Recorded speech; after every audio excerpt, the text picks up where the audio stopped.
આપ સર્વોને હેતપૂર્વક જય શ્રી સ્વામિનારાયણ। આજની સત્સંગ કથા વાર્તા નિજ મંદિર સાવરકુંડલા। જય શ્રી સ્વામિનારાયણ। આજે આપણે માગશર વદ 11 સફલા એકાદશી ના વ્રત વિધિ તેની ફળશ્રુતિ ની કથા વાર્તા વિગતે સાંભળશું। સફલા એકાદશી એ ભગવાન શ્રી હરિના નામ મંત્રોનું ઉચ્ચારણ કરીને શ્રીફળ, સોપારી, બીજોચ, લીંબુ દાડમ, સુંદર આમળા, લવિંગ, બોર અને વિશેષ રૂપ કેરી તથા ધૂપ દીપ દ્વારા શ્રી હરિનું પૂજન કરવું। સફલા એકાદશી એ વિશેષ રૂપે દીપદાન કરવાનું વિધાન છે। રાત્રે વૈષ્ણવ પુરુષો સાથે જાગરણ કરવું જોઈએ। જાગરણ કરનારાને તે ફળની પ્રાપ્તિ થાય છે જે હજારો વર્ષ તપ કરવાથી પણ નથી મળતું। હે નૃપ શ્રેષ્ઠ, હવે સફલા એકાદશીની શુભકારીની કથા સાંભળો। ચંપનવતી નામનું એક વિખ્યાત નગર કે જે પહેલાં રાજા મહિષ્મતની રાજધાની હતી। રાજર્ષિ મહિષ્મતના 5 પુત્રો હતા, જેમાં જે મોટો પુત્ર હતો તે સદાય પાપ કર્મમાં જ રત રહેતો હતો, પરસ્ત્રીગામી અને વૈશ્યાસક્ત હતો। એણે પોતાના પિતાના ધનનો પાપ કર્મમાં જ ખર્ચ કર્યો હતો। એ હંમેશા દુરાચાર પરાયણ અને બ્રાહ્મણોનો નિંદક હતો।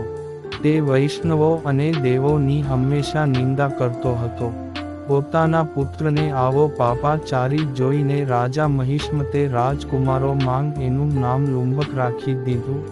પછી પિતા અને ભાઈઓએ મળીને એને રાજ્યમાંથી બહાર કાઢી મૂક્યો। એટલે લુંબક એક ગાઢ જંગલમાં ચાલ્યો ગયો।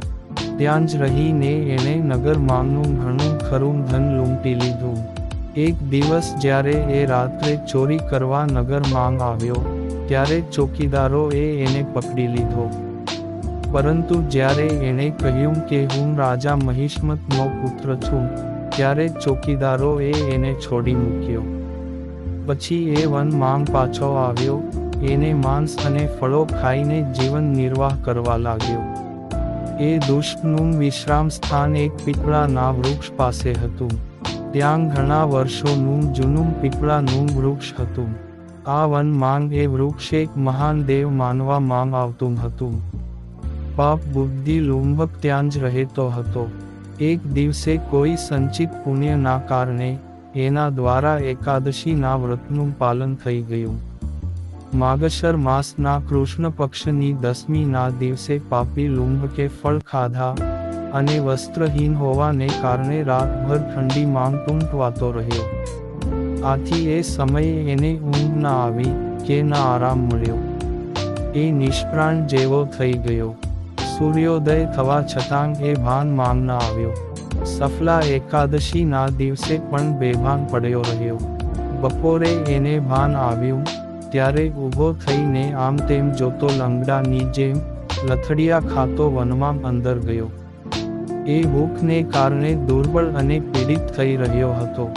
હે રાજન, જ્યારે લુંબક ઘણા બધા ફળો લઈને વિશ્રામ સ્થાને આવ્યો ત્યાં સુધીમાં સૂર્ય અસ્ત થઈ ગયો હતો। ત્યારે એ પીપળાને ફળ અર્પણ કરીને નિવેદન કર્યું કે આ ફળોથી લક્ષ્મીપતિ ભગવાન વિષ્ણુ સંતુષ્ટ થાય। આમ કહીને લુંબક રાતભર ઊંઘ્યો નહીં। આ પ્રમાણે અનાયાસે જ એણે આ વ્રતનું પાલન કરી લીધું। એ સમયે આકાશવાણી થઈ, હે રાજકુમાર, તું સફલા એકાદશીના પ્રસાદથી રાજ્ય અને પુત્ર પ્રાપ્ત કરીશ।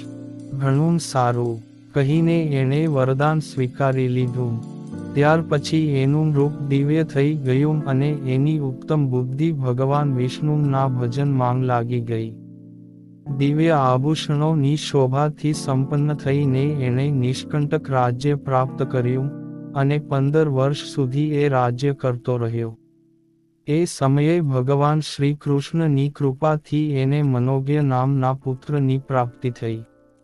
જ્યારે પુત્ર મોટો થયો ત્યારે લુંબકે તરત રાજ્યની મમતા છોડીને રાજ્ય પુત્રને સોંપી દીધું અને એ ભગવાન શ્રી કૃષ્ણના ચરણોમાં પહોંચી ગયો કે જ્યાં જઈને મનુષ્ય ક્યારેય શોકમાં નથી પડતો। આ પ્રમાણે જે સફલા એકાદશીનું ઉત્તમ વ્રત છે તે કરવાથી આ લોકમાં સુખ ભોગવીને મૃત્યુ પછી મોક્ષ પ્રાપ્ત કરે છે. સંસારમાં એ મનુષ્ય ધન્ય છે કે જે સફલા એકાદશીના વ્રતમાં સંલગ્ન રહે છે અને એનો જ જન્મ સફળ છે. આ એકાદશીના મહિમાને વાંચવા સાંભળવા અને તે અનુસાર આચરણ કરવાથી મનુષ્ય રાજ્ય સૂર્ય યજ્ઞનું ફળ મેળવે છે. જય શ્રી સ્વામિનારાયણ.